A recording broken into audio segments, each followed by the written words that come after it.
Hey, this is David. I wanted to talk to you today about how full time living affects us when a hurricane comes. I'm going to talk about how we approach hurricanes, how we look at them, what we think about, and how we prepare and what we're going to do. One disclaimer before we start: nothing in this video should be taken as to supersede any public recommendations from your local government. They tell you to leave, you should leave.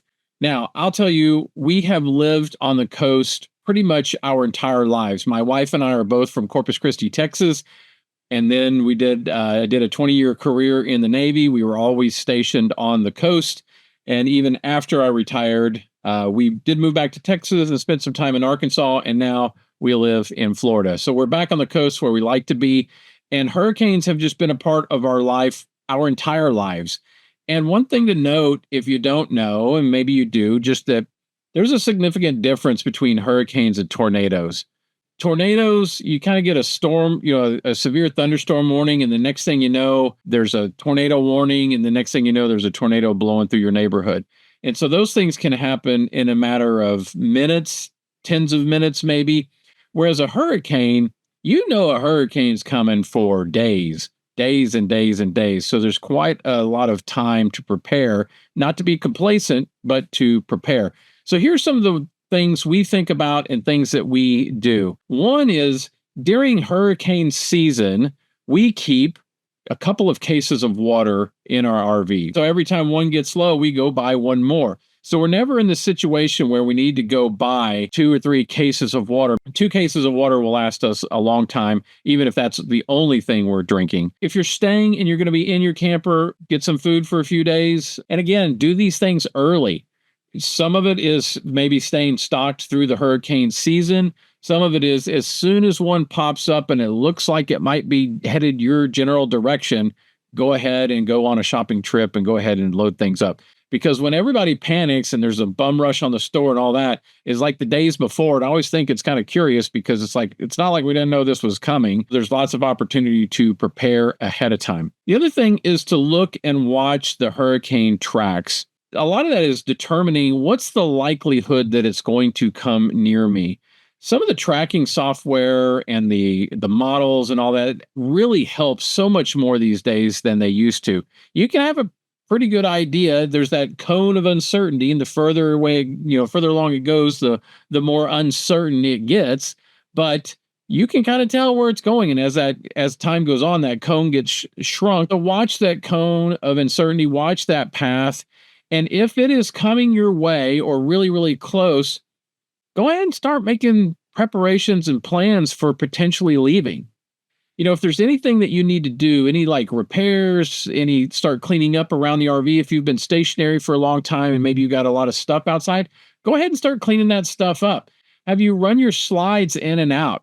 Clean up the inside of your house and run your slides in and out once or twice, just so you know that they work. You're like, okay, they work. Granted, is that a guarantee they're going to work tomorrow? Absolutely not. But if you haven't run your slides in and out for a while, last thing you want to do is figure out the moment you're trying to leave that's when they're not going to come back in. Same thing maybe for jacks. Exercise your RV a little bit to get things moving and make sure they're still working for you. That will increase the chances that when you're ready to go, they will actually go. The other thing I recommend, and this has more to do with comfort and convenience, is just leave early. If you're going to leave, if the storm is going to come close enough that leaving is there's a pretty good likelihood that you're going to need to leave, just leave early. This is a lesson we learned when we were in the Navy. We were stationed in Southeast Georgia on the coast. We sent our family, we went inland several hours. There was a church camp there.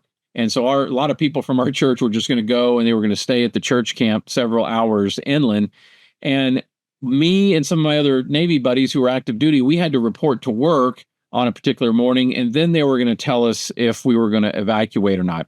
Let me just tell you, that was a terrible plan. We sent our wives out the day before, our wives and our kids. They loaded up at everything and they left. Me and a buddy, we had my car left and we drove it to work. I dropped him off. And sure enough, by 10 a.m., they said, okay, we're going to go ahead and issue the evacuation notice. So then we went back to my house, loaded up a few things, I think we made a sack lunch because we knew we'd probably be on the road. And we drove and we probably got about 15 minutes down the road. And then it was gridlock. And it was gridlock for hours. I think it took us 4 or 5 hours to make that 2 hour drive that our family made the day before. So you can imagine it was a complete nightmare. And imagine doing all that with your camper in tow. It sounds like, well, at least I have my camper in tow. And that's true. But if you're going to go, just go before everybody else does. You'll have a much better trip. Things will be much better along. Now, let's say you're going to stay. Hey, let me jump in real quick and offer you a free gift, a free RV checklist that you can pick up at noregretrv.com. That's noregretrv.com. Go there, select the lists you want. We'll be adding more to them. Come back often. If you've already got a list and you lost it, you can go back and ask for it again. No Regret RV to pick up your free RV checklist to help you out in your RV adventure. All right, let's get back to the video. Let's say you're going to stay. A lot of people talk about, well, like, what should I do if I'm going to stay? How should I prepare my RV? Should I tie it down, strap it down, anything like that? Should I do this other stuff? I'll give you a few tips of what, we do. And again, it just kind of depends on how strong the storm is, how big it is, how fast it's moving, how close it's coming to us. There's a lot of variables in there. One of the things that I hear people talking about is putting water in their freshwater tank, like filling it up. There is certainly nothing wrong with that. Like ours, I think we have a 100-gallon tank, and a gallon of water somewhere in the neighborhood of 8 pounds per gallon. That's like you're adding 800 pounds to your RV to help hold it down. Now, our RV is a motor coach, and we're in the tens of thousands of pounds just as it is. So I don't know if 800 pounds is really going to make a difference or not. In a smaller RV, like a travel trailer, then yeah, maybe it might. The other things, make sure your stabilizer jacks are down and good. Above all things, like if you are going to be in a high wind situation, you should just leave. Just leave. Maybe you don't have a truck. I hear about people who have an RV, have a trailer, but they don't have a truck. And if you need to, button down everything as best you can. Bring your slide outs in. That kind of helps with your center of gravity. It really kind of helps bring it in a little bit more.